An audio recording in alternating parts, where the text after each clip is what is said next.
Hello PrisonPlanet.tv subscribers, and welcome to this special video report. My name is Paul Joseph Watson, editor of PrisonPlanet.com, on this Sunday, June the 20th, and this is the first of a series of these video reports which will be exclusively available to PrisonPlanet.tv subscribers. And the special bulletin today, obviously, as you will see from the website, we have a big article up there at the moment. And we're calling for a criminal investigation to be launched into BP, into the federal government and into Halliburton by the local authorities, by the state governments of Florida, Louisiana and Mississippi. And in this presentation we're going to run through the plethora of mammoth, gigantic evidence that points directly at the BP oil spill being, in the very least, criminal negligence that was deliberately allowed to happen, which led to the explosion and the oil spill, or even purposeful sabotage of the oil well to engender the crisis that has followed and the political capital that the Obama administration has gained from it in pursuit of its carbon tax climate change agenda, and we're going to go into that shortly. People are outraged today with the CEO of BP, Tony Hayward, who is busy watching a yacht race today. Seems to be quite unconcerned about the worsening oil spill crisis. And of course Barack Obama is playing golf after, he took 2 vacations in the immediate aftermath of the oil spill, busied himself playing basketball and whatnot. Today he's seemingly more concerned about playing golf than trying to solve this crisis, even though he himself characterized it as, being on a par with 9/11, such a mega disaster that it needed addressing immediately. And yet Obama spends most of his time on vacation playing golf or basketball. And that just strikes at the root of how every effort to find a solution to this crisis has been lackluster and half-hearted. We keep hearing this rhetoric about how bad the crisis is, how devastating it will be, and how it may drag on for years. But this is not being matched by the appropriate action from either BP or the federal government. There's a contradiction there. The doomsday scenarios that they're outlaying are not being met with the same kind of action from them personally. And in hindsight, we've collated the evidence, and I'm afraid the verdict is in. It's become clear that not only was there foreknowledge of the original oil spill, the explosion, the leak, and we'll go through that shortly, but the response to the oil spill, as you saw with Hurricane Katrina back in 2005, has been deliberately botched once again. With federal authorities preventing local authorities, state bodies, from cleaning up the mess. Many of you will remember the Jefferson Parish president, Aaron Broussard, who famously, after the Hurricane Katrina disaster, appeared on MSNBC's Meet the Press and started crying his eyes out, talking about how FEMA, the federal government, had deliberately severed the communication lines to the local sheriff down there where Hurricane Katrina was going on, so the local police couldn't coordinate with each other, couldn't speak to each other, because FEMA was in there deliberately sabotaging the communication lines. Now, why would they do that? Well, in the case of Hurricane Katrina, more power for the federal government. They were able to enact their gun confiscation, which was a mass training program for the wider gun confiscation that they have in store for all Americans.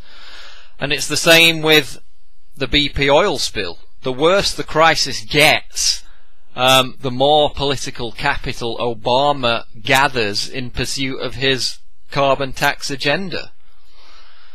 Now, not only is there a lockdown on preventing state and local authorities from helping clean up the oil spill, and there's actually a new story out today or recently from Fort Liberty which talks about how the Louisiana governor Bobby Jindal had ordered the state's fleet of 16 vacuum barges to clean up oil in the Louisiana marshes. What happened was basically the US Coast Guard interrupted them and said, turn back and go home. So this, allied with numerous other examples which are linked to in the article on the website, which is thoroughly documented with mainstream sources illustrating every point we make, federal authorities are once again preventing state and local officials from getting the job done and cleaning up this crisis, because they want to control everything surrounding the disaster. Case in point, they've erected an information blockade around the disaster. Both BP and the federal government, reporters have been harassed, threatened with arrest, and prevented from accessing the beaches and the affected areas. We have a YouTube video where a CBS reporter attempts to get an interview with some of the cleanup crew, and he's basically told that they're not allowed to talk to him, even though the one of the spokesmen for BP in a letter 2 days previously said that the media would be allowed to talk to the cleanup workers. The media goes on the beaches down there, tries to talk to them, and they're threatened by these thug private security guards hired by BP, who have basically gagged the cleanup workers from uttering a word, because there's a blockade of information. There's an information lockdown and a strictly enforced cover-up, which is solely focused around protecting the official story and the official proclamations of exactly what's going on. They don't want the truth to get out, whatever that truth may be. And as we'll go on to see, it's the fact that this was deliberately sabotaged. So there's an information blockade. There's a psyops going on. The Pentagon calls this psychological information warfare. It's intended to deceive and confuse the enemy, which is us, the public, the general public, the media, have all been blocked from accessing and accurately reporting information, because the federal government, in alliance with British Petroleum, is engaged in a massive cover-up of information of what's truly taking place. And there's this insistence on refusing any help, not only from local state officials and local authorities, but even from foreign companies that have gone on the record to say they can fix this within 2 to 4 months. We can fix it if you let us in to fix it. But no, Obama, under the Jones Act, which forbids foreign ships from operating between US ports, but can be waived in a national emergency or in cases of strategic interest, which is exactly what this represents. But Obama's saying no. There are no less than 13 countries who offered Obama help in cleaning up the oil spill, one of which was Belgium, through a company called DEME, which said that it has the 5 or 6 specialist vessels with the equipment required, which the US does not have that technology. They have the specialist equipment and the trained personnel to fix this oil leak, to cap the well within 2 to 4 months. They said, we can do it, give us the opportunity. And Obama said no, because they want the crisis to get worse and worse. They want it to drag on and be prolonged until Obama can get his carbon tax through the Senate, which he's planning to do after the midterm elections in November. So 13 different countries who are trying to help clean up the mess, and to every single one of them there's a list on the website which you can see. Time and time again, Obama has said no, we don't want your help, we can deal with it. Even though they're not dealing with it, they're playing basketball and golf and in yacht races, fiddling while Rome burns. So they've prevented the local authorities from helping. They've said, get out of the water to the foreign ships that are coming and saying we can help. They've refused offers of help from Belgium and 13 other countries, some of the countries who have the technology that can fix this within 2 to 4 months. So from every indication they're prolonging this crisis and making it worse. And obviously this goes beyond Obama himself, you know, the ace teleprompter reader, who is a fine actor in that he's selling this hyped rhetoric of how bad the situation is while refusing help from anyone to fix it. This goes above Obama, and it ties directly into the globalist carbon tax agenda, which we're about to cover. Now on May 27th, and here we're really getting into the evidence, the physical direct evidence of who caused this, the sabotage, if you prefer. May 27th, and all these articles are linked, so, you know, if people who later see this on YouTube and say, oh, I don't believe that prisonplanet.com is not a trustworthy source, this is basically just a list, New York Times, CNBC, the London Times, several other publications which show that days before the explosion, we're talking days, BP, having been aware of cracks and problems with this oil well and this oil rig over the past several months, chose to use a risky, weak saltwater solution to seal the cement around the casing pipe, in preference to a stronger, heavier drilling fluid, which would, under any other circumstance, knowing that they've had problems with this rig, knowing that it's a safety risk, should have been used, but they chose to use this weak saltwater solution, which, according to the New York Times, prompted heated arguments between BP officials and the crew members on the rig, who are obviously employed by Transocean, that's the company that owns it, according to Douglas H. Brown, who is the chief mechanic for Deepwater Horizon. So you've got people on the rig saying to BP, look, we've had problems with this for months.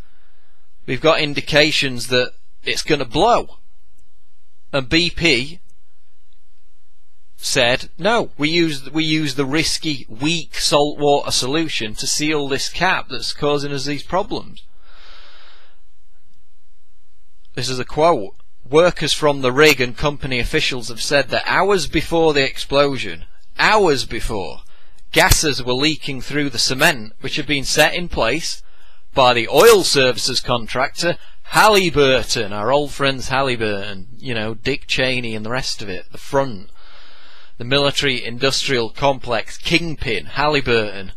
They were the ones sealing the well with this weak solution that all the rig workers said was a bad idea hours before it blew. This is Halliburton. Investigators have said these leaks were the likely cause of the explosion, reports the London Times. So Halliburton, hours before, improperly sealing this leak, which later, just a few hours later, causes the explosion. And Halliburton is named in at least 24 lawsuits filed since the explosion as being to blame for the disaster.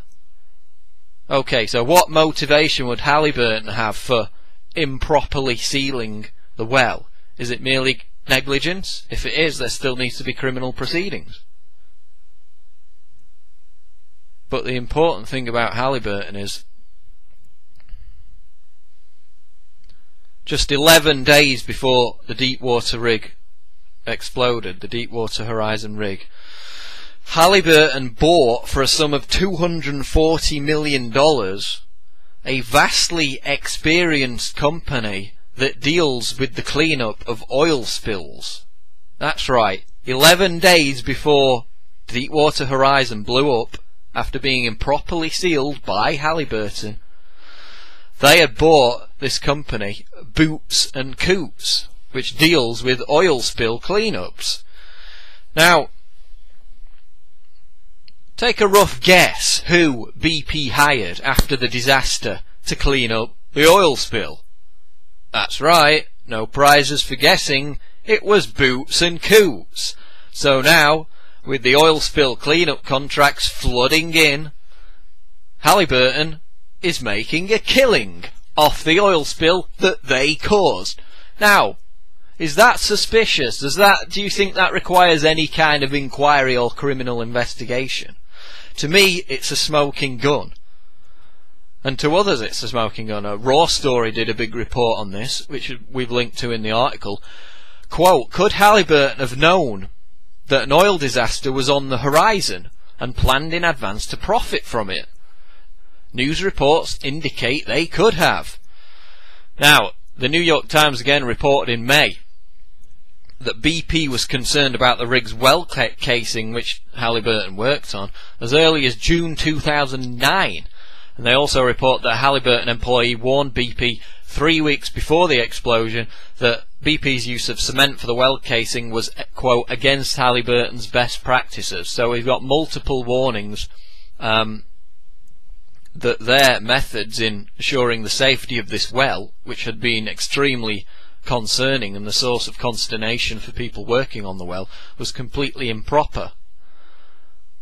And now the company making a financial killing from cleaning up the mess was precisely the same company that Halliburton had bought 11 days before the disaster that lawsuits now say that they were involved in. Do you sense any notion of conspiracy, of motivation, cui bono?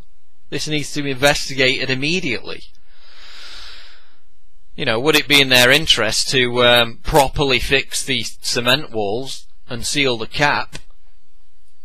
Or would it be in their interest to leave it unstable and cause it to blow, as people who worked on the rig were warning it would happen? The motivation is clear. Now, BP itself was also aware of cracks in the oil well as far back as February, which coincidentally at the same time was when the former BP chairman, now Goldman Sachs chairman, Peter Sutherland, Bilderberg member, big supporter of carbon taxes and global warming, as well as BP CEO Tony Hayward, were busy dumping their stocks. So for months they knew that this rig was a problem and it could blow, certainly if they continued the unsafe procedures in fixing it, and at that time they were all dumping their stocks. Does somebody need to look into this or what? You know, is the governor of Louisiana, Florida, are they interested in this? Alabama, Mississippi, is anybody interested in this? The fact that the people who were directly involved in this disaster were all dumping their stocks weeks and months before it happened, with the knowledge that the safety procedures run by Halliburton, who had also acquired a company that would later financially profit from the disaster, were completely unsafe. This all ties in. This indicates sabotage. I mean, we're going beyond mere negligence when you find out that the people who knew that this well had a big problem had all dumped their stock in the weeks and months before. I mean, come on. Are we children or what? Can we not add 1, 2 together? And we've got that report. Bloomberg got the documents which said that as far back as February they were concerned about these fissures because if they're improperly sealed, this is what causes the explosive natural gas to rush up the shaft, which is exactly what happened. And allied to that, you've got Halliburton using this saltwater solution that's the completely improper method of doing this, especially in the knowledge that this is unsafe to begin with. So BP, Halliburton, they're aware of the cracks, they're aware of the fissures, but they're using improper methods. I mean, in this report it talks about how BP were losing a lot of this expensive drilling fluid because of these cracks, and then the later decision was made to use the salt water instead of the drilling fluid by Halliburton because A, it was cheaper, and B, I'm suggesting that they had no motivation in keeping this rig safe. They both financially profited in the millions and ultimately probably in the billions of dollars out of this. And all these links, all this evidence is in the article. Don't believe me, go to the source. It's all there. And not only that, in terms of foreknowledge, as we've talked about before, the Deepwater Horizon managers knew that the rig had major problems before its explosion on April 20th. And the Houston attorney, big oil attorney who's won dozens of cases involving oil companies, he's got somebody on the record who heard a conversation between the Deepwater Horizon installation manager, Tony Busby, and a BP official in Houston. And according to this witness, who Busby's got his statement on record, Harrell was screaming. Harrell is this, he's the manager on the rig.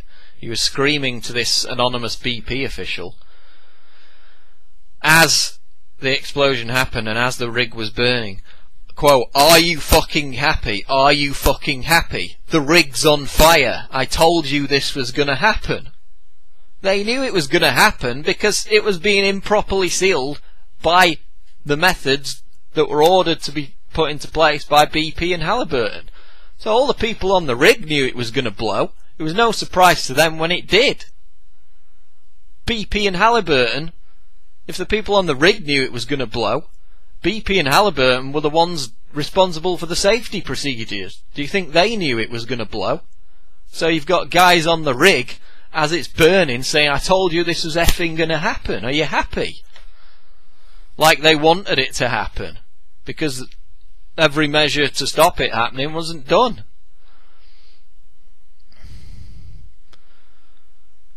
In addition, we've got British Petroleum's own investigative report. If you go on to page 37, talks about how a hydraulic control system, which is designed to automatically seal the well in the event of an emergency, was modified sometime before the explosion without BP's knowledge or permission.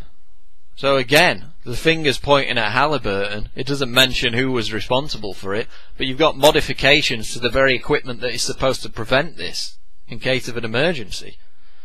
So again, it points to sabotage. As I mentioned previously, just like before 9/11 with the airline trade sinking right before the attack, people made a lot of money out of that.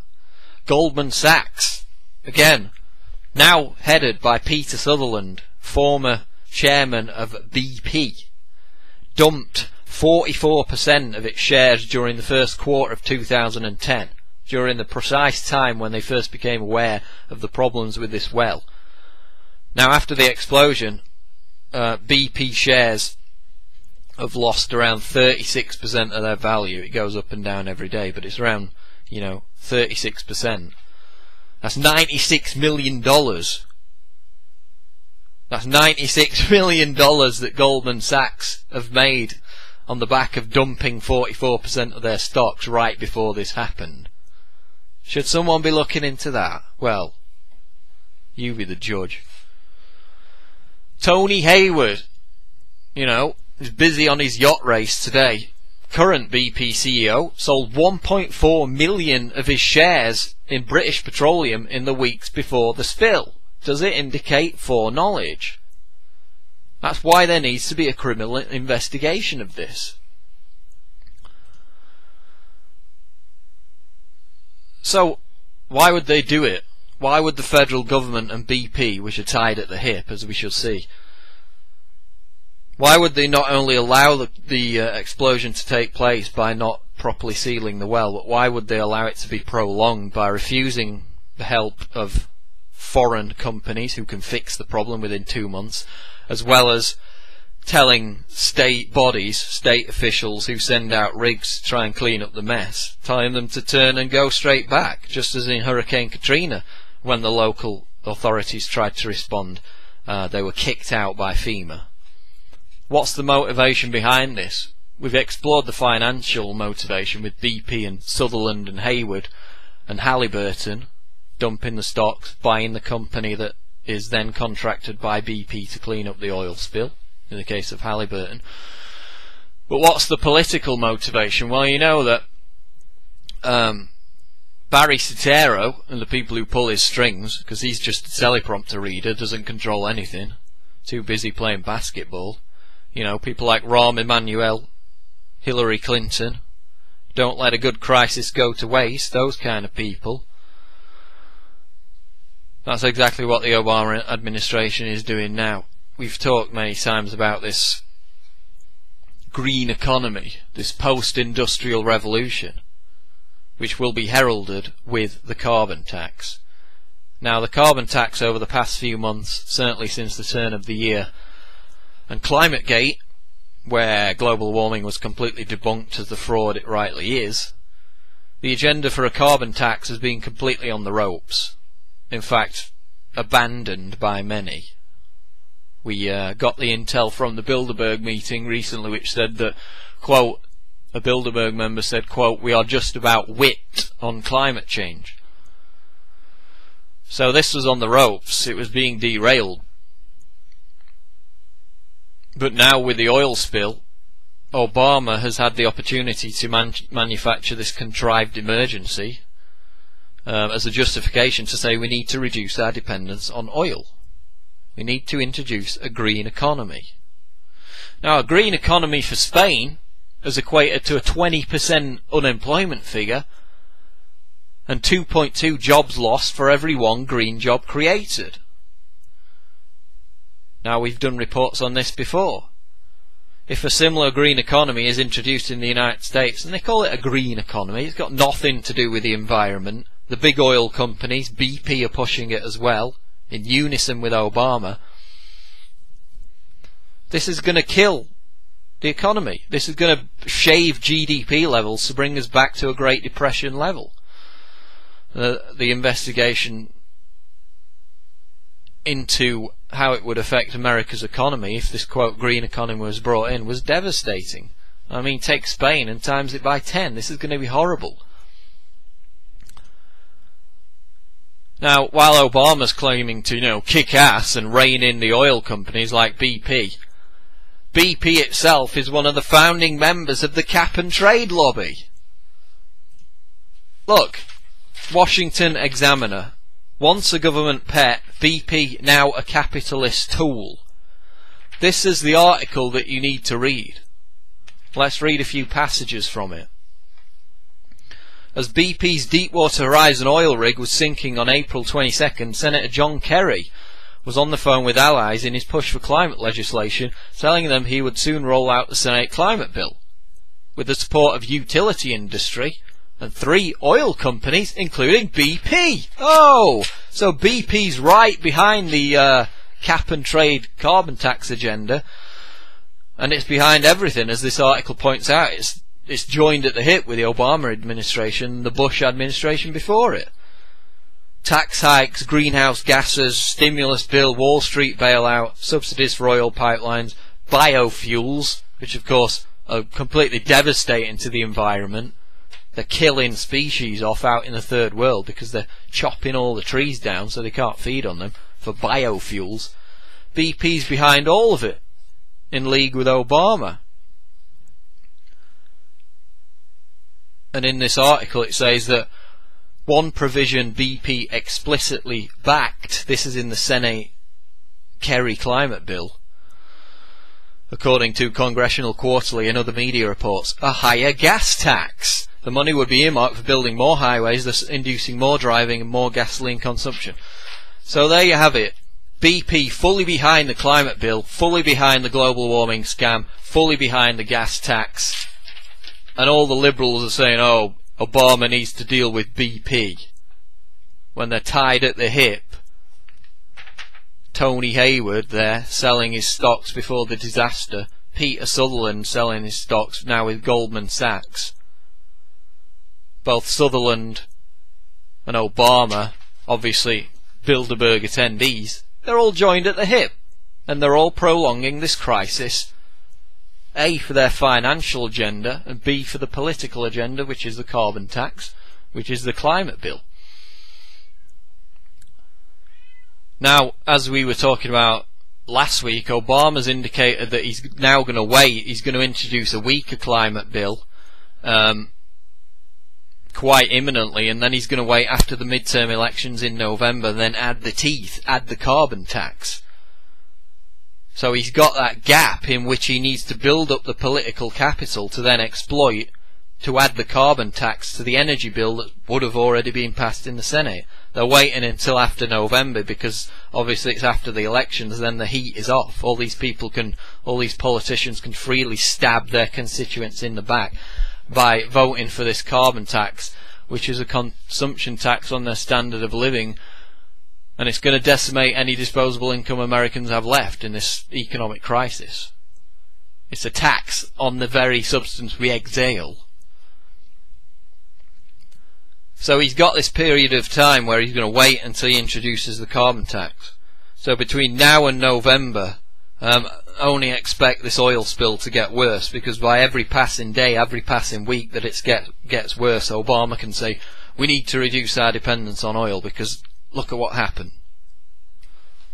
And this builds up the case for a carbon tax, which BP wants. They've said they wanted, because it's going to hike gas taxes. They're going to make a lot of money out of it. They're one of the founding members of the cap and trade lobby. Cap and trade system's going to make them billions, if not trillions, in the long term. Obama's not fighting the oil companies. Come on, don't be stupid. Not the oil companies pushing global warming skeptics. All the damn oil companies are behind global warming. Google it. Globalists love global warming. All the oil heads, Peter Sutherland included, were right at the start all pushing global warming. They were all pushing artificial scarcity of oil and peak oil. Because if you create artificial scarcity as an oil company, what happens? The price of your oil goes up, you make more money. So we've got the financial motivations, we've got the hardcore evidence that there was sabotage with improperly fixing this well, we've got the political motivation with the climate tax, the consumption tax. We've also got the fact that as a direct result of this oil spill, the plans for exploratory drilling in the Arctic, something which, Obama had to pass through gritted teeth, has now been mothballed. It's been postponed. And that all contributes towards this post-industrial revolution that they want. They want to shut down the oil industry. They want to turn us over to this green economy nightmare that's going to cause another Great Depression. And the longer this drags on, the more they move towards that goal. No motivation in preventing it from happening in the first place on the part of the federal government, BP, Halliburton. No motivation in fixing it, which is why they've rejected any help to do so. So now we're in a situation where there's still at least 95 to 90% of this oil well, of the capacity, is still down there. I mean, people will say, this oil keeps spewing, when is it going to run out? Well, anything up to 4 years. There's 2 billion gallons of oil down there at least. If they don't manage to put a cap on it, this is going to drag on for 4 years. They've rejected the help from the Belgians, saying we can stop it in 2 to 4 months. Oh no, 4 years. And there's a lot of sound research from the Russians into the abiotic nature of oil, especially in the Gulf region. So if that's true, I mean, God help us, because it could never end. If the oil down there is naturally occurring, this spill's never going to end, unless we expose the fact that the federal government's response has been to deliberately botch the whole thing. So we've run through the evidence. It's monumental, it's mammoth, it's in triplicate. There's a plethora of evidence to directly implicate BP, Halliburton and the federal government with foreknowledge, motivation for sabotage, and deliberate malfeasance, and in the very least, negligence. This is clear. We've waited on this for weeks, for months, for the evidence to build up, and it's all pointing in this direction. Governors of Florida, Louisiana, Mississippi, Alabama, we need an immediate criminal investigation into the role of BP, Halliburton and the federal government in causing the oil spill disaster, as well as their continuing cover-up of what's going on in addition to their efforts to block not only foreign companies from helping clean up the spill, but blocking local authorities from merely helping clean up the beaches.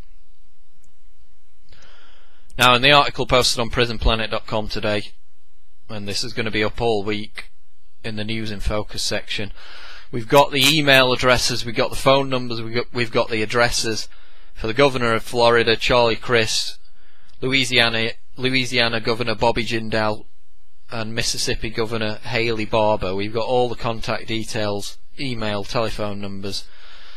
Please help us in bringing this information to light, because we need an investigation into this.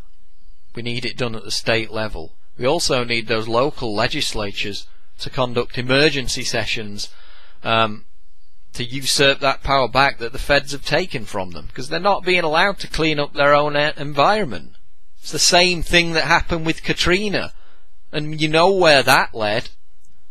Remember, we talked about at the start of this broadcast, Aaron Broussard, remember him crying on Meet the Press saying, you know, I couldn't get to my grandmother, I couldn't get to my mother, they ended up dying. FEMA cut the communication lines. It was deliberately sabotaged by the federal government. That's proven. And every indication from this oil spill suggests that they're doing exactly the same, for all the reasons that I've just outlined. So please, contact the governor of these states, contact the local legislative bodies, be polite, but point them to the information contained in this article and demand that they institute an immediate and full criminal investigation into the role of BP, Halliburton and the federal government in causing the oil spill, and indeed exploiting it, allowing the crisis to worsen in order to pursue their political and financial agendas to the detriment of the people in those areas, people of America, and ultimately, in terms of the economy, everybody around the globe. This is a criminal matter, and all the evidence points directly towards, in the very least, negligence, and the majority of it points towards sabotage.